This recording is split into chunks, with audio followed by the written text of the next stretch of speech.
चांद, तारे, ग्रह और सबसे ज्यादा एलियन। काश मैं किसी एलियन से मिल पाती, उसने हल्के से कहा और अपनी पेंसिल से स्केच बनाना शुरू कर दिया।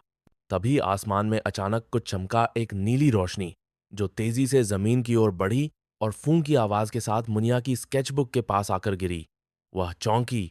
रोशनी के बीचों बीच एक गोल सा चमचमाता पैकेट पड़ा था।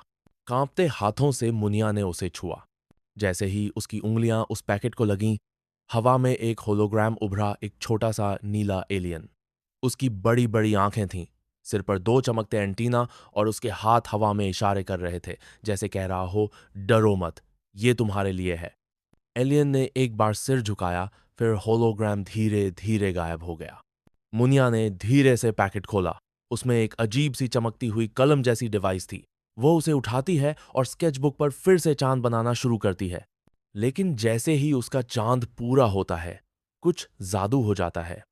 स्केचबुक से चांद धीरे धीरे ऊपर उठता है, असली, चमकदार और 3D में। वो हवा में तैरने लगता है, जैसे उसका सपना जिंदा हो गया हो। मुनिया की आंखें आश्चर्य से फैल जाती हैं।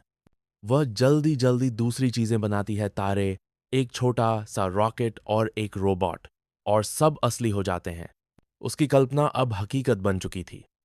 तभी आसमान में फिर वही नीली रोशनी दिखाई दी। वही उड़नश्तरी ऊपर आ गई।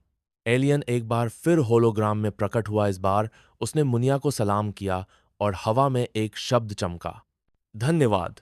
उड़नश्तरी धीरे धीरे अंतरिक्ष की ओर उड़ गई। मुनिया ने ऊपर आसमान की ओर देखा, मुस्कराई और अपनी नई कलम को कसकर थाम लिया। अब वह सिर्फ एक बच्ची नहीं थी, वह कल्पनाओं की रचयिता बन चुकी थी। मुझे पता है आप लोगों ने लाइक और सब्सक्राइब नहीं किया, कृपया कर लें। यहीं और वीडियो अपलोड करूंगा, आप देख सकेंगे।